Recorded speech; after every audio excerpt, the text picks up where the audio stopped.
I think what these religions are doing is that they are interacting with this same intuition. The grandiosity comes in the sense that I don't think we're dealing with the God who hung the stars like lamps in heaven, what Milton said. That's some whole other scale. But what we're dealing with is something like the God of biology, that there is something on this planet that we have completely overlooked. I mean, look at the situation. We emerged from, berry picking to photographing Europa in about 1 million years.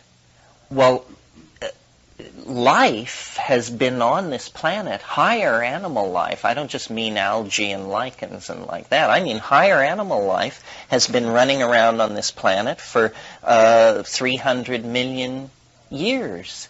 Well, how many, biology is a engine of strategies.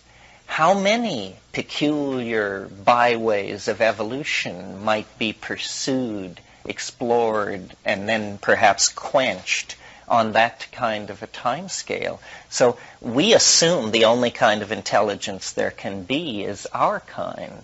But then the psychedelic introduces us, and then we have a limited number of choices. After you fiddle with psilocybin for a while, the question of whether or not there is an alien intelligence becomes moot. There is an alien intelligence. And then the question is, what is it? And the choices are, and maybe you can help me add more, the choices are, it is a straightforward B-movie extraterrestrial of some sort that is, God knows for what reason, but coming at us through this. That's one possibility.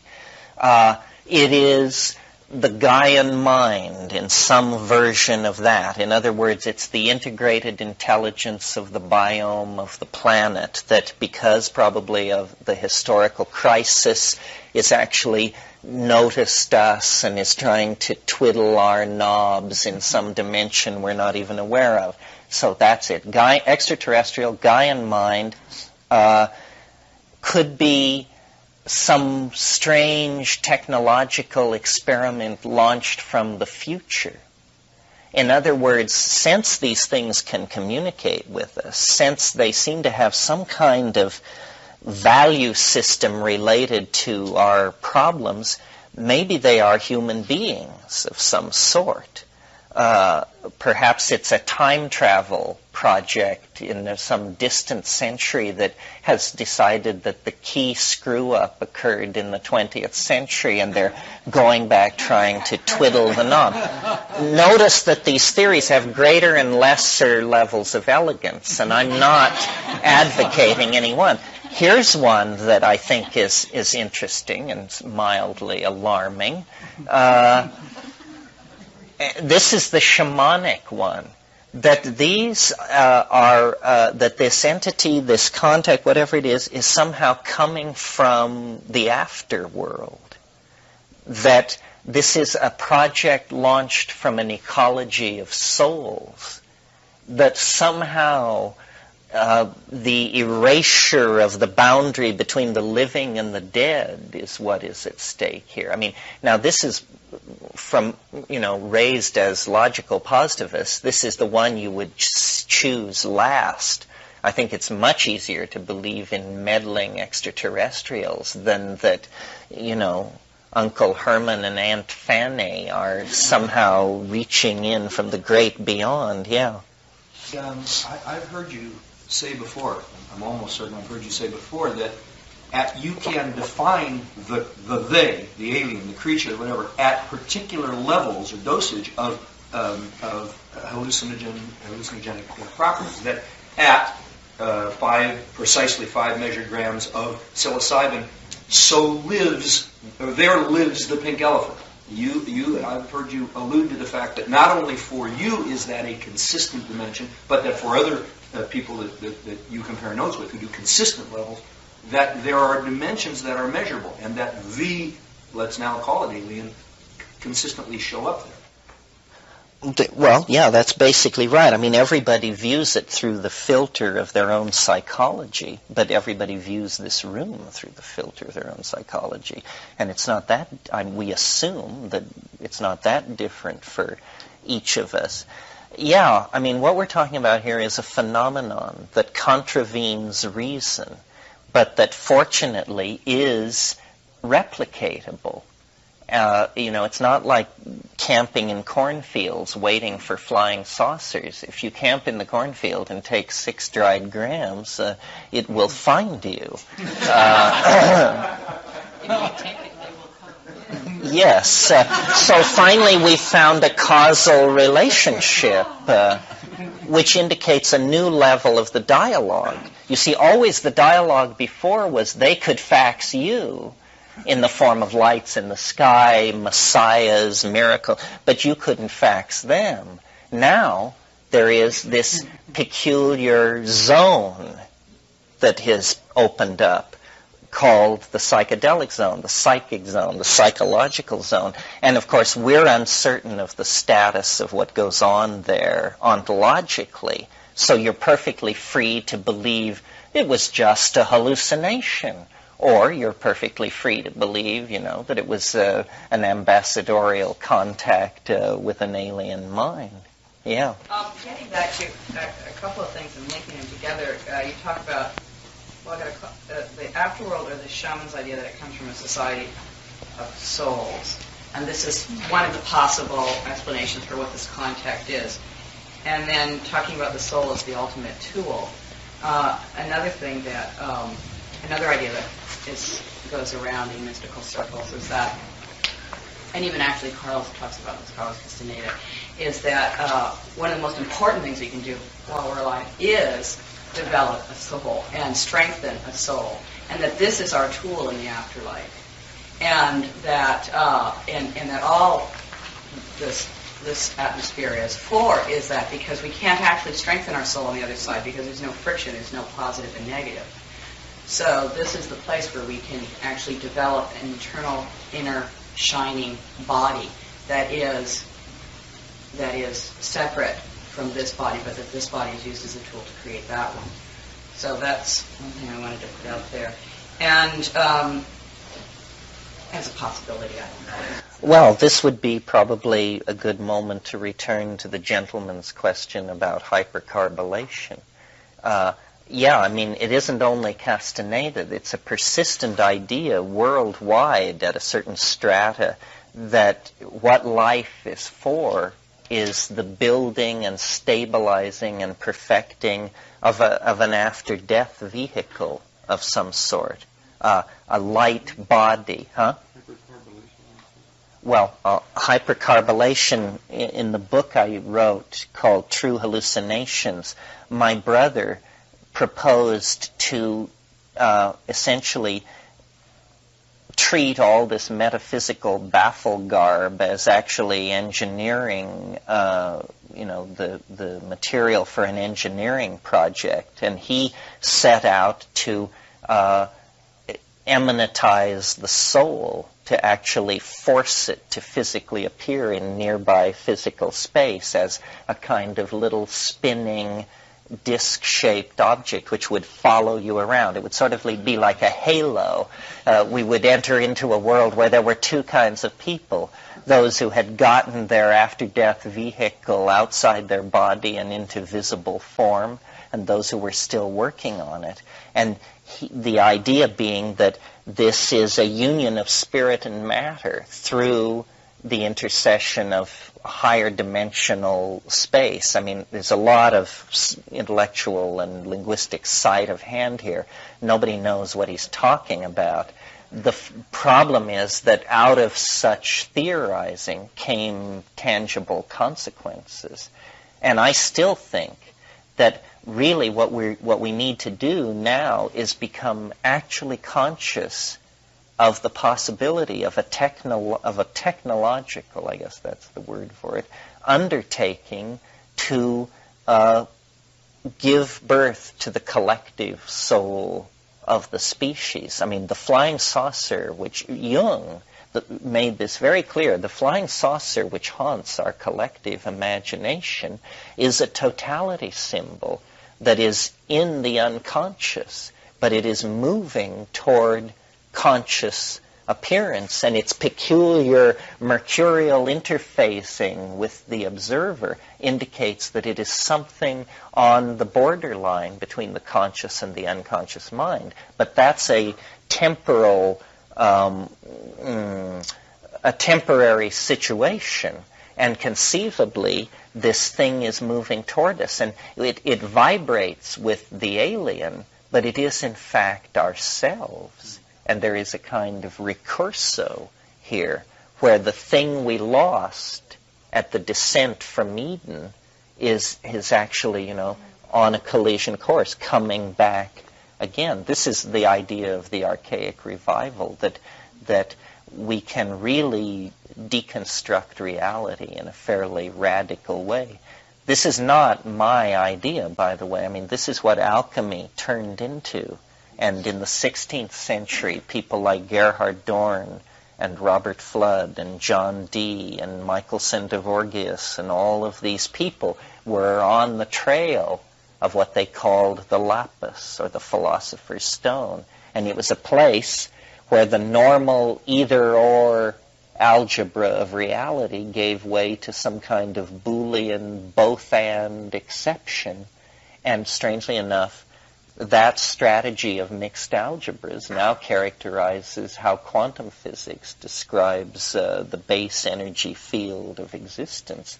Paradox cannot be eliminated from your model without sinking the model, because it becomes trivial. Yeah.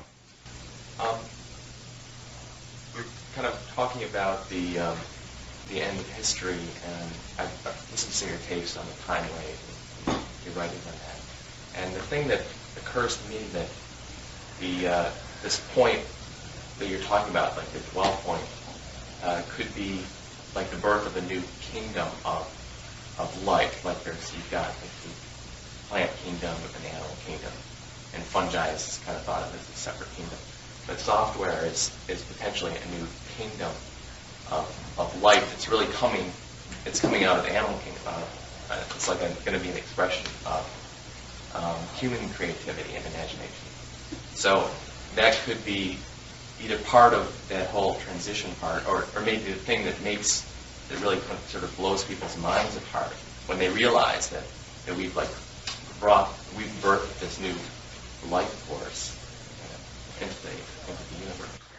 Well, yes. I mean, it's not clear that it will be overt and manageable and that there it will be in the laboratory. It's that it's happening all around us. It's that we are embedding ourselves in a matrix of silicon and glass. We are actually, in the same way that free-swimming eukaryotic bacteria turned themselves into mitochondria and powered the cell by embedding themselves in primitive gels, we are beginning to embed ourselves into a cultural membrane of some sort. And we are essentially the genetically driven components of an organometallic, self-perpetuating matrix that is on the epigenetic level, redesigning itself all the time. It was McLuhan who said, human beings have become the genitals of machines. We exist only to improve next year's model. And that is a kind of evolution, you see. I mean, the machines, they don't change their physical form every million years. They change their physical form every 18 months because human engineers are doing this. 9 million computers a month are being linked into the global network. There's one theory of brain function that says that the higher order functions of the brain are simply emergent properties that come out of a network that has 9 billion plus switching potentials in it, while our global network is quickly approaching this critical number. So what is happening is a globalizing of intelligence.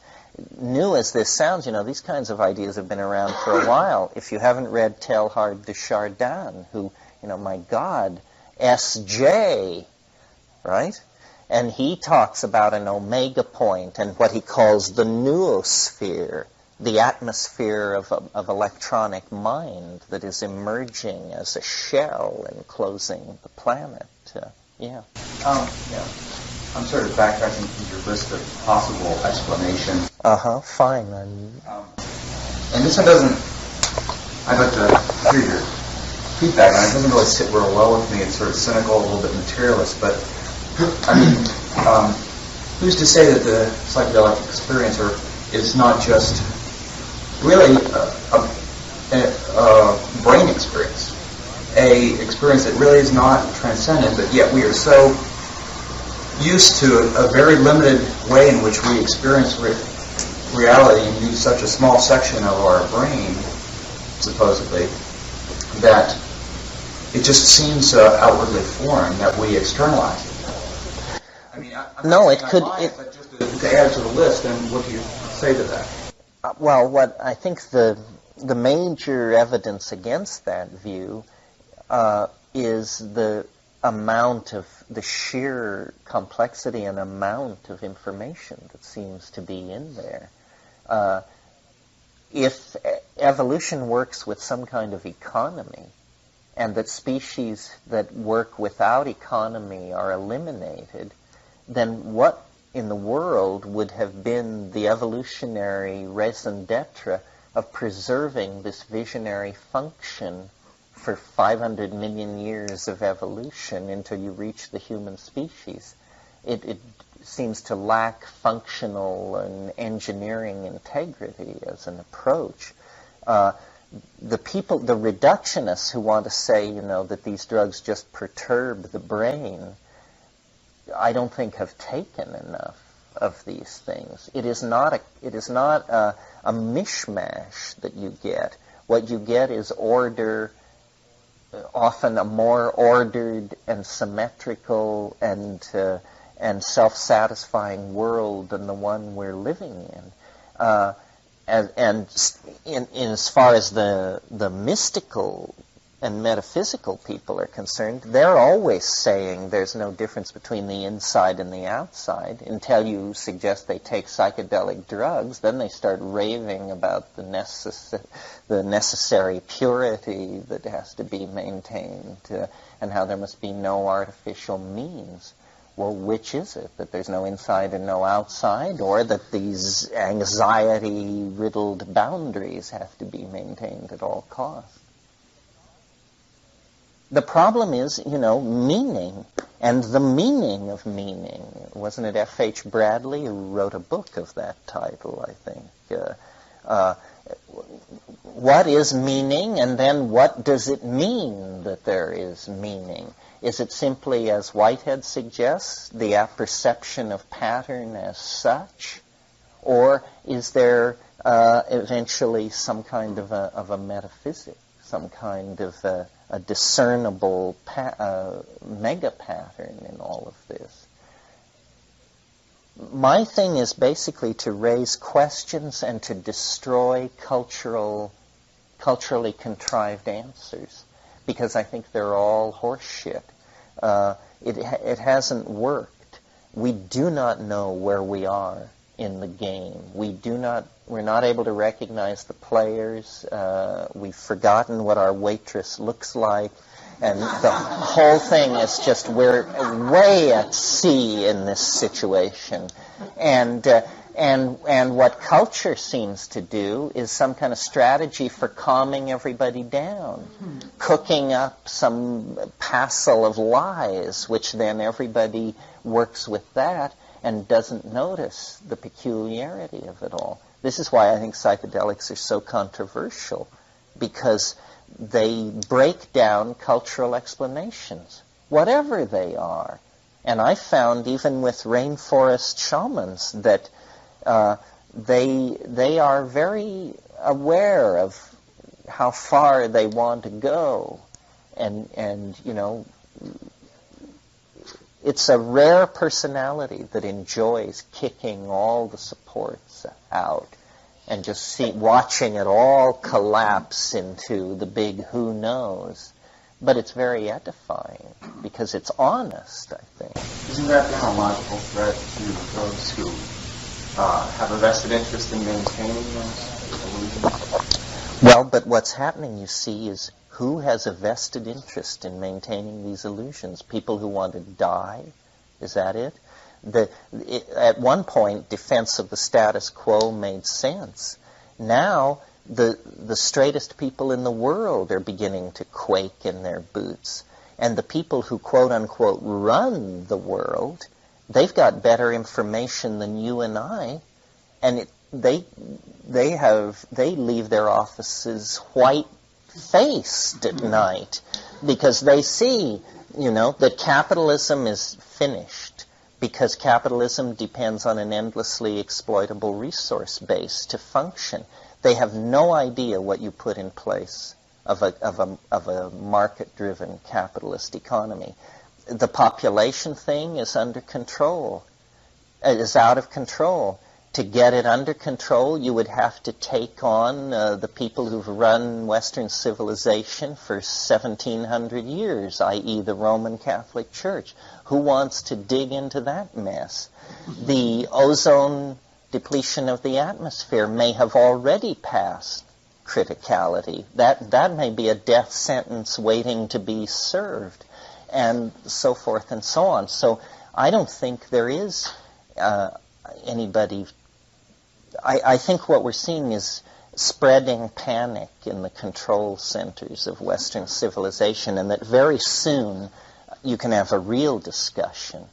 Essentially, the Clinton thing is just a gesture in that direction. But eventually, we're going to have a discussion about, who gets to go to the lifeboats and who doesn't and stuff like that. And it's all going to be very dicey, I think.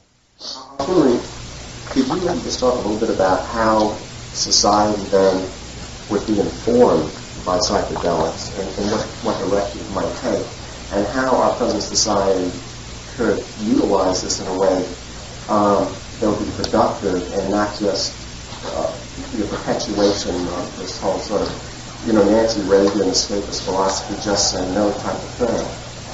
Well, our problem is that we are in denial of our circumstance. If we could actually feel the situation, everybody would immediately walk to the parking lot, get in their car, and go out and slave to stop the agony. But we don't feel it. I mean, we see the pictures from Bosnia. We see the pictures from Somalia. We feel it to some degree. We send money. But we don't stop consuming furiously. We don't reconstruct our lives. Taking psychedelics, I think, because its primary function is to dissolve boundaries, it dissolves the boundary between you and the pain or the problem, and then you have to do something about it. Who do you propose in this society is going to distribute this stuff? I mean, I'd like to see that happen, Terence, I really would. But is it going to be the psychiatrist, psychologist? Is it going to be the church? I mean, or is it just simply going to be able to buy it over the counter? I see that as a problem. I would like to see what you're proposing to occur. Well, I think it should be self-organized. The way to do it is to make it legal. The spores are legal. They contain no psilocybin. There should be something called the Vegetable Drug Act, which simply states no plant is illegal. Period. Just that's it. And it would all sort itself out. And the junkie could have his little opium garden, and I don't know if cokeheads could get it together enough to fill their backyard with coke. It would all sort out very, very nicely. And it's preposterous. I mean, you read that in the Middle Ages, that in 1432 in Amsterdam, a pig was hung for murder. And then that's the kind of thing we've got going with the concept of an illegal plant. I mean, from any future enlightened point of view, they would just look back at that and say, how quaint. What a bizarre notion of reality. Yeah. I liked your idea. You talked about how the legalization of these substances was doesn't fit with our cultural context, and it made me think about legalization. It made me think about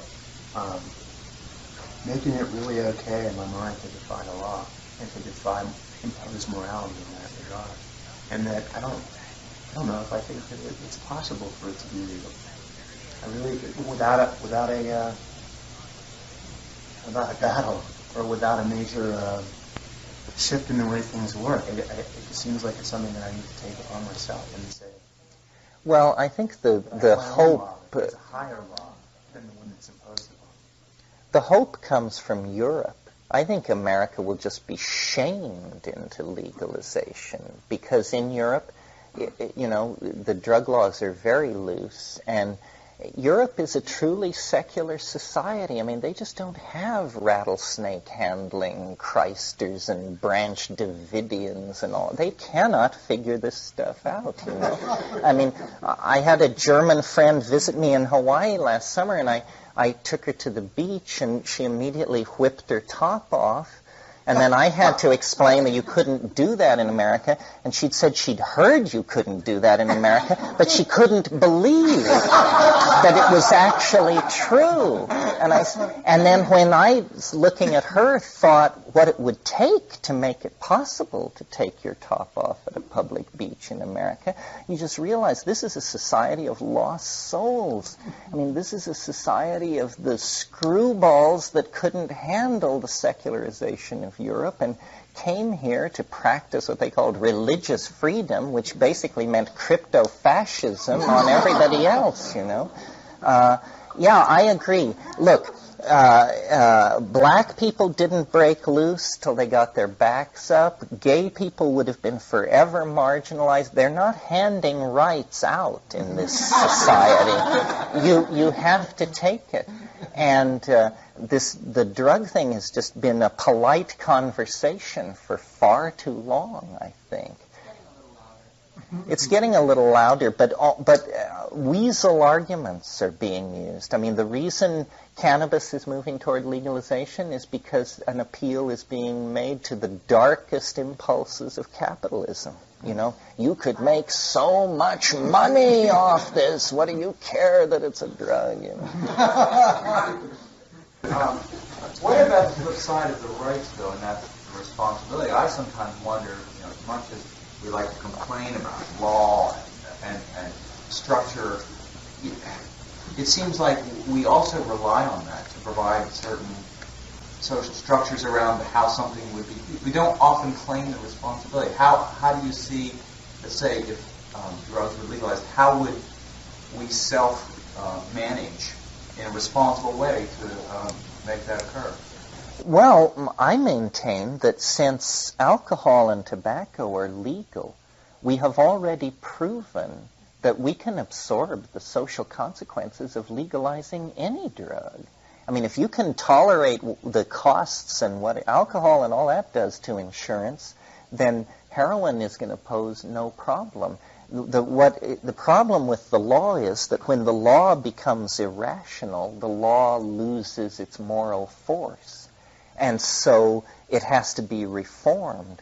And this is, I believe, very difficult in this drug area because nobody's being straight about what's at issue.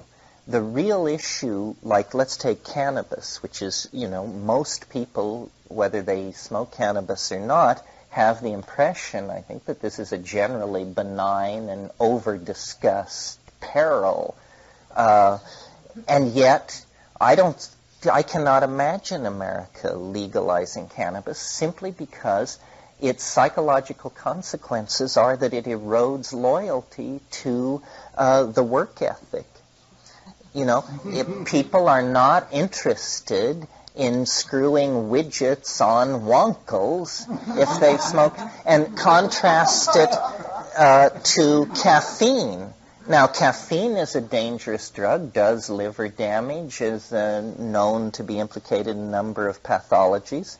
And yet, every contract, every labor contract signed in the Western world enshrines the right of laborers twice a day to stop the assembly line and tank up on coffee.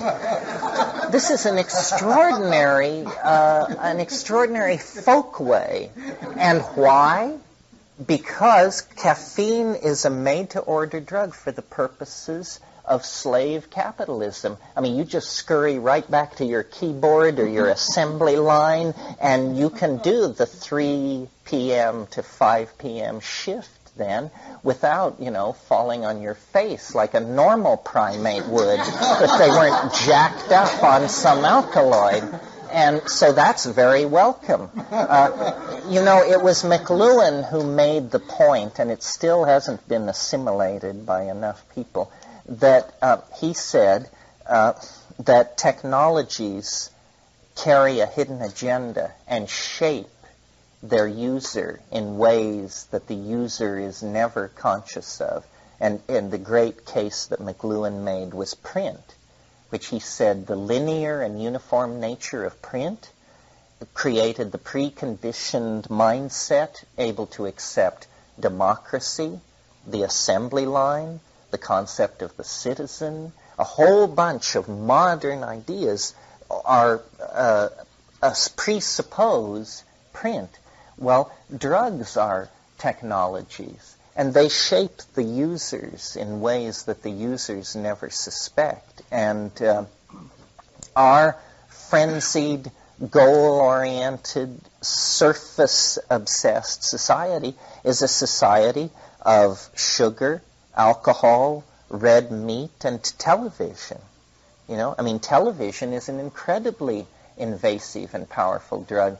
The average American watches 6 hours a day. Imagine if, following World War II, a drug had been introduced, that now the average American spent 6 hours a day absolutely loaded on this drug, doing nothing else.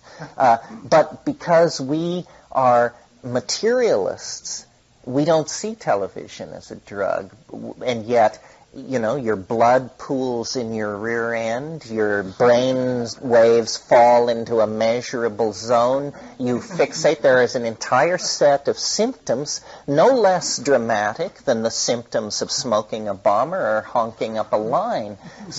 But we don't see television that way. And the horror of television is you don't even get to have your own trip.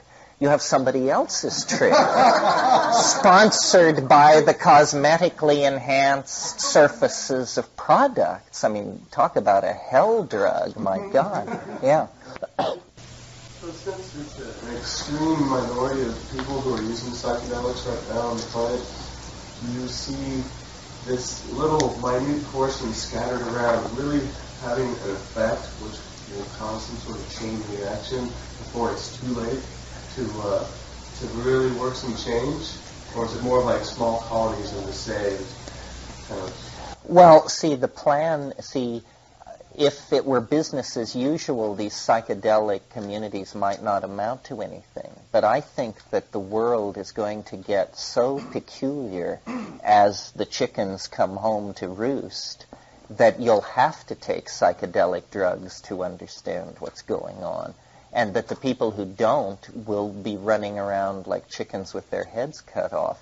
Because we haven't come, people yak about the apocalypse, but this is not the apocalypse. This is the garden party before the apocalypse. I mean, once it really hits, it's going to require a great deal of faith to believe that we're going to make it through it.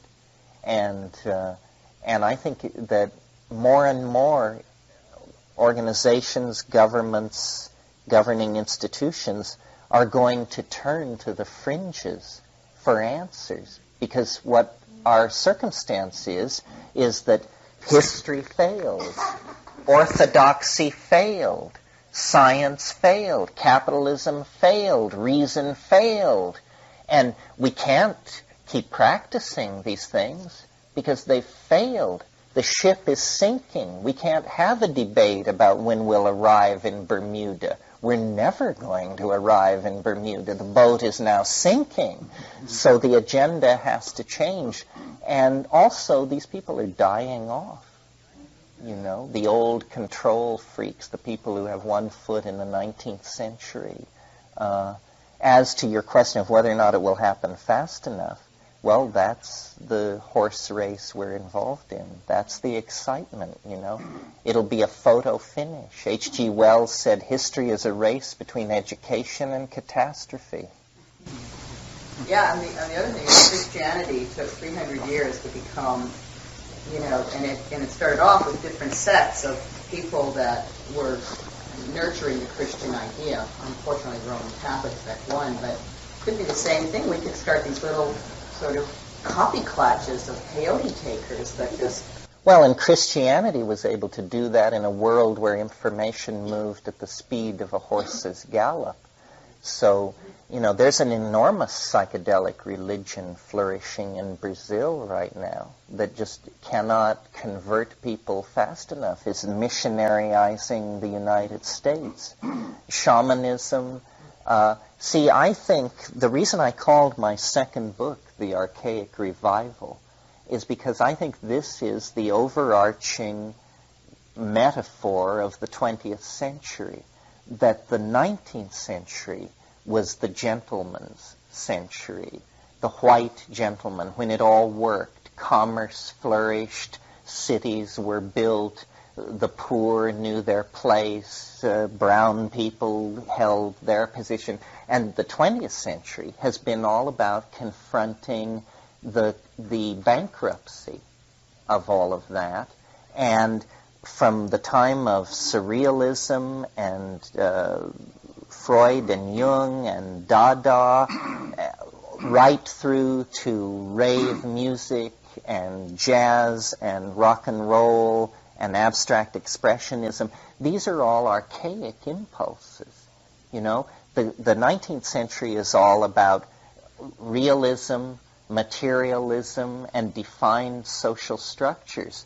The 20th century deconstructs the visual image, deconstructs the idea of simple location. We have body piercing, we have trance dancing, fire walking. All of these things are impulses to return to the primitive. And what it means is that in the aura of the realization that history has failed, we're going back to an earlier model. This is what societies do when they get in trouble. You know, we forget because we're the inheritors of it. But when medieval Christianity essentially got a flat tire by having 70 popes in 25 years, none of whom died a natural death, that clued people to the idea that there was something wrong with Christian idealism. And the Renaissance capitalists, Italian city-state entrepreneurs, invented classicism. Classicism, meaning a society based on the ideals of Greece and Rome, was a science fiction option at that point. Greece and Rome had been buried in the ground for 1,500 years, and yet they dug it up. They dug up the buildings, they dug up the manuscripts, they dug it all up, and they said, this is how people should live, and we'll found classicism, and we will be the patrons of the arts, and we will undertake vast architectural undertakings, and so forth and so on. And it worked. It set a model for society, Roman law, Greek aesthetics, clear into the middle of the 19th century, when then the full consequences of the Industrial Reformation created, a kind of new serfdom of some sort. Now, we require such a radical a new paradigm that we have to reach outside the domain of history entirely. And the archaic, then, which is a model of nomadism, of very little material culture, of hedonism, a lot of focus on sexuality, sensuality, body adornment, this sort of thing. And an information-based culture ruled by magic. In the case of the archaic, it was natural magic. In our case, it will be the technological magic of electromagnetic technology. You know, a global tribe. McLuhan was right. I mean, McLuhan is given zilch credit. He understood all of this stuff. He said all of this by 1965. The people who dismissed him never understood him. I'm quite convinced. Yeah. Well, what role do you think the spores and the mushrooms will play in this global electronic network? Well, I think that part of what we're on the brink of is a technological innovation, but I think also a rewiring of the human organism, and that what psilocybin is about is it's a catalyst for language production and evolution, and that the future evolution of language involves language being shifted into the visual domain. Notice how more visual reality is becoming, how icon-driven the computer interface is and stuff like this. I think that psychedelics hold the way toward a kind of telepathy, not a telepathy of you hear my thoughts, but a telepathy of I see what you mean. This would erode boundaries tremendously. I mean, it's astonishing to think that our global civilization is linked together by nothing more than small mouth noises and the electronic transduction of same. I mean, small mouth noises are a very, very crude way to communicate the kind of complexity that our scene requires. The great thing about psychedelics is whether these personalities are realized or less than realized is that you don't need them. You know, the realized ones can be your friends, but the great thing about the psychedelic enterprise is that it's democratic and self-directed. And actually, my experience is that if you really take high doses, it's hard to be a rat.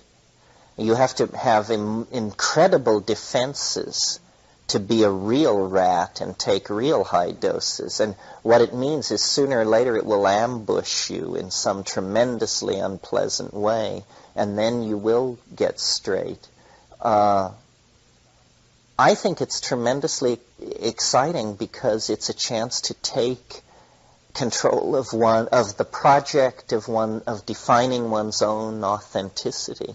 And I don't really, the idea of the guide, I'm glad that concept has given way to the idea of the sitter, because the sitter gets it much better.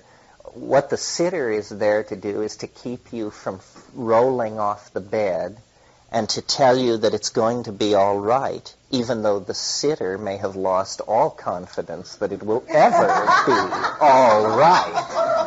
And they are guiding you nowhere because they haven't the faintest idea where you are. You know, they're just there to reassure. Guided trips are as often ambiguous, I think, as positive. I know a guy who takes mushrooms fairly often, and he always says to me, he says, each time I take it, my goal is to stand more. And what he means is that there's no bottom to it, and it will reveal literally as much as you can tolerate. And you can get into a lock with it where you say, show me what you really are. Show me what you really are for yourself. And instantly, the cheerful scenarios of machine elves dancing mice and little candies spinning against black backgrounds, that's like suspended. And there's this organ tone, like from the Bach B minor Mass, and these black velvet curtains begin to lift. And after about 15 seconds of that, you say, that's enough, thank you, of what you really are for yourself, because you realize it is willing to comply with the request, but your mind can't handle it.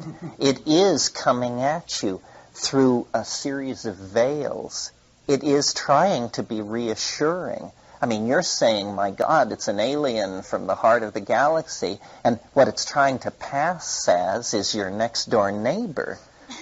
Because if it were ever to reveal the true dimensions of its alienness, you would probably vaporize in the presence of such peculiarity. Death by astonishment. We want to avoid that at all costs. Stories abound. I mean, stories upon stories, amazing stories. And once you collect enough of them, you start collecting them thinking that there's going to be a pattern where you will learn something. Eventually you realize these stories are just designed to befuddle and lead you astray. I mean, you cannot tell what is going on. Consider putting a book together of the stories? You probably heard more than anything. Yeah, I've considered it. Great trip stories. Trading with the aliens. Some of you may know a wonderful little story by Clifford Simek. I was talking to somebody about this recently. It was about a man who goes to a garage sale and he buys an oak roll-top desk. And he gets it home and he discovers that he just notices actually that in one corner of this desk there's what looks like an ivory dot, an inlay of ivory. And he then has this desk, and after a couple of months, he finds this thing on this dot, which he doesn't know what it is. It's just some little thing. He can't figure it out. And he discovers, to make a long story short, that if he will put something on this dot, it will be traded. And so he puts a paper clip and he gets a something or other. And then he puts a dime and he gets something else every 24 hours. And he begins trading through this alien trader. They are mean traders, these creatures from hyperspace. And the trick is to get them to trade something that's very useful to you and valueless to them. I grew up in western Colorado, and up above 9,000 or 10,000 feet in the old mining camps, there are what are called pack rats. And what pack rats are about is they steal stuff. They steal little things, but they always leave something. They are trader rats. They don't actually steal. And there are many stories about people getting in league with a pack rat and trading 7-Up bottle caps for gold nuggets that were hidden in the walls, that because of these old mining towns, these rats have been stealing from the bar tills of a century ago. And so this is and the strange thing is, when you trade with a pack rat, you have to discern its psychology, because it may trade 7-Up bottle caps for gold nuggets, but if you switch to dimes, it will switch to dead bees, and they're no good to you. So you have to keep negotiating, you see, to get the good, and yeah. Yeah, that's right. That's right. Exactly. Although somebody pointed out to me, it was another one of these torpedoes, unexpected, that print is visible language. That print is the condensation of sound. It's just that it requires a medium. Yeah. I was wondering, in view of what you pointed out about some of the liabilities of asking to reveal its deepest, darkest self or its truest being, and I'm wondering if you could share some of your thoughts about setting an agenda for a trip and entering into a dialogue with this alien, as opposed to perhaps being more passive and just allowing this emergence without any conscious direction, to the extent that that's possible. I tend to be very passive. I sense immense power and potential in these states, and I'm frankly afraid of it. I mean, I like to watch. That's my bit.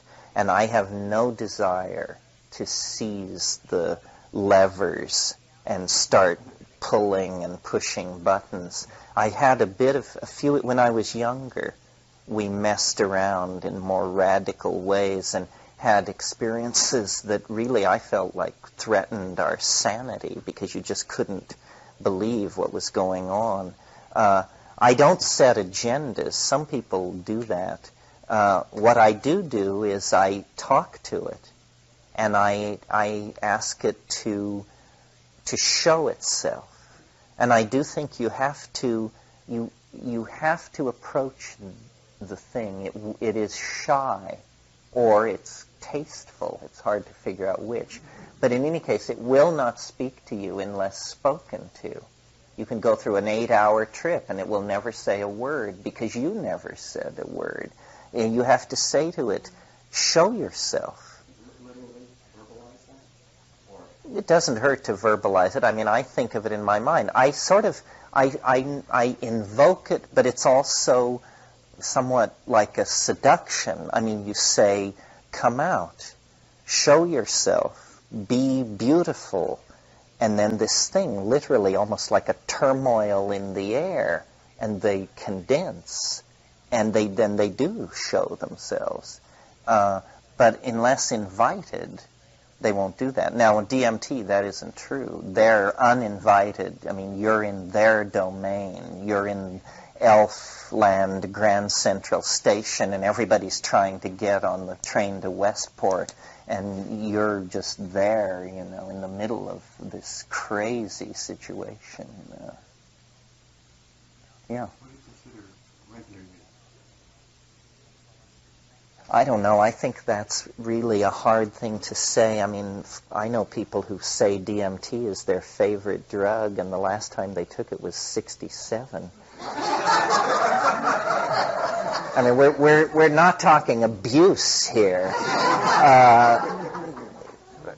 I think psilocybin 3 or 4 times a year definitely means that you are a psychedelic person, for sure. It definitely means that your every waking moment is informed and transformed by your relationship to this stuff.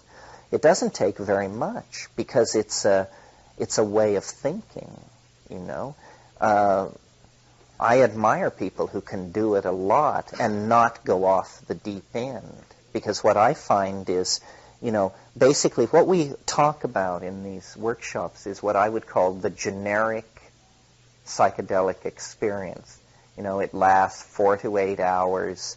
There are all kinds of crazy hallucinations, insights, tears, laughter, self-affirmation. Then it goes away. That's the generic psychedelic trip. But if you start pushing, then you get to be Columbus. If you, for instance, take psilocybin every 72 hours for 10 days, you will cure in the marketplace. You will preach to the masses. You will become so convinced of dogmas and points of view so peculiar that it will hand your friends a crisis. I mean, I've been there. And so the trick is to understand when you need to chill, because it just starts opening ahead of you. Like when we would take it in the Amazon, one of the things that we noted and talked about and was actually a moment of concern was in every psilocybin trip in the Amazon, there would come this moment where you would realize that the jungle was friendly and that's where you belonged. And there was this impulse to just take your clothes off and walk into it. And with perfect confidence, I could survive. It would take care of me. It is not threatening. It is not unfriendly. It loves me. I don't know whether that's true. I don't know what would happen to you when you came down. I mean, there are stories of people not on psilocybin who walked into the jungle and, were mad from fly bites 12 hours later and basically had to be shot like dogs in the best Colombian fashion. So this is a very intense perception that you just don't know what to make of. Is it true? Could one, somehow sustained by psychedelics, walk into that and survive, or not? Yeah. There's people, I think, that do that without psychedelics. Like some of these people that are asking the Aboriginal skills trips, they definitely... You mean white people who have... But they've trained themselves. They've hardened their bodies, and they've learned how to make fire and how to get water from plants. And to do it just on the spur of the moment, I don't know how long you'd last out there. Yeah, sure. Would you say something to compare LSD and mushrooms, like psilocybin? Well, psilocybin is much more visual. LSD is more psychoanalytical, therapeutic, personal in some way. It may be more efficient at personality work, reconstruction and overcoming trauma or phobia or something like that. Psilocybin is largely visual and spectacularly so. That's what distinguishes the tryptamine hallucinogens, is the ease with which they elicit really beautiful and complex hallucinations. I mean, people, straight scientists who write about what they call hallucination are really writing about what is technically called hypnagogia, which means the trivial hallucinations on the edge of sleep, the spinning wheels, the moving grids of color, the dancing mice, that sort of thing. Psychedelic hallucinations are visionary operas of some sort. I mean, they are tremendous. They're more visually dramatic than any film experience or experience in the real world that you could have. There's no very good explanation for what that's all about. In your trial and error of getting to 5 grams of mushrooms, have you got to 10 grams and that was too much, or have you built up to that and that's enough? 10 grams is too much for me. I mean, people have different reactions to it. I think if it gets if the episodes of un-Englishability are too prolonged, then you need to back the dose down, because it just doesn't make any sense. It's also the power of it. I mean, my God, when you overdose on psilocybin, it's like an asteroid struck the planet or something. It's very hard to convince yourself that it's confined between your ears. It's more like, everything from Las Vegas west just was vaporized.